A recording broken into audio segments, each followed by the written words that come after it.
Hello, my name is Anna, and today I will be making Indian food. I have personally never had Indian food before, but I am excited to try it out and see how it turns out.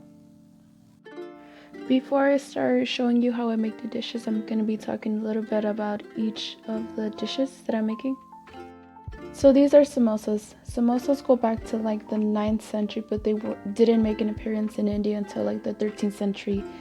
They're basically like pastry wraps and with like savory stuff inside them. These are like perfect for appetizers at any gathering. I decided I wanted to make this dish because they looked very interesting. I've heard of them, I just didn't know exactly how they were made.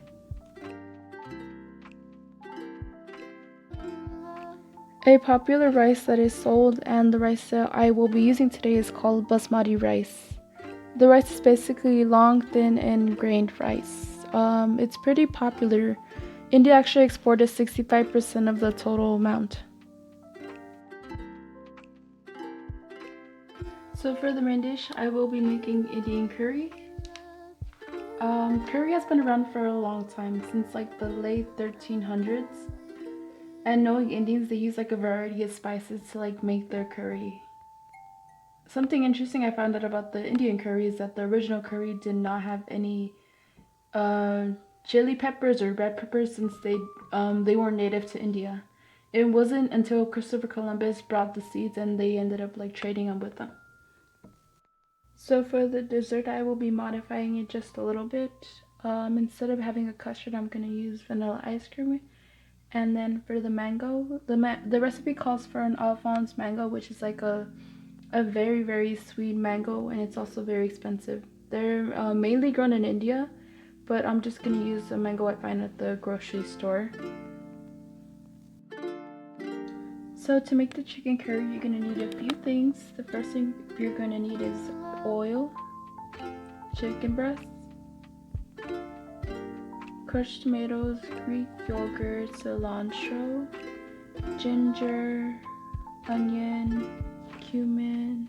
Well, like basically all these spices, right? Cumin, turmeric, curry powder, paprika, lemon juice, chili powder, gram masala, and garlic.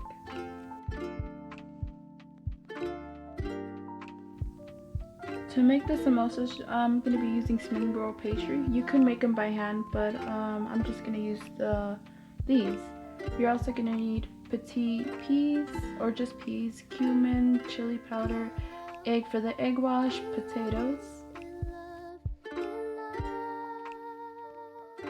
For the dessert, it's going to be ice cream and mangoes. So here I have the chicken cut up into small pieces. There you see my cat. So we're just going to transfer the chicken into a hot pan. We're going to cook it, but you're not going to cook it all the way through. Then after that, you're going to set it to the side. So after cooking the chicken, I'm already sauteing it, but it's basically onion, garlic, and ginger. We're going to wait till the onion turns translucent, then we're going to add more ingredients. I kind of skipped the adding part, but I added all of my seasonings. I also added crushed tomato, plain yogurt, and cilantro to it. So we're just gonna let it simmer for a minute, and then we're gonna add our gram masala. So I'm just gonna add a teaspoon to it. I actually had trouble finding the gram masala. I had to go to an actual like Indian store. I only needed a teaspoon, but I ended up buying this really big bag, so now I guess I have to make more Indian food. Here I have my peas boiling and my potatoes boiling. This is going to be the filling for our samosas. So for the samosa filling, I already added the mashed peas and the mashed potatoes. I also added curry powder, sugar, salt, and paprika, and onion. So this is going to be the filling for my samosas. I think the hardest part about these samosas was actually learning how to fold them. Here I'm folding the last one. These were very tedious. I had to go to Google and search up how to do it. You just use egg wash. You egg wash the sides and then you fold into a triangle. Yeah. So here I have the rice already finished. This is the basmati rice. I was actually not planning on using basmati rice, but I ended up finding out I had a really big bag of it. So that was really convenient. Here I have my samosas. They're fried and done. They turned out pretty good, I would say. They look really nice. Here is the chicken curry and rice. They're all finished. Turned out pretty good too. These samosas were soft on the inside and crispy on the outside. I will definitely be making these again. I already kind of started eating it, but honestly, I was pleasantly surprised. It's very different from the Japanese curry that I've had. But with this one, you can honestly taste like more spices and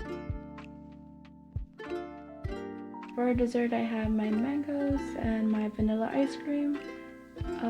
This whole experience was very interesting. I'm really glad I got to make all this food and try Indian food for the first time.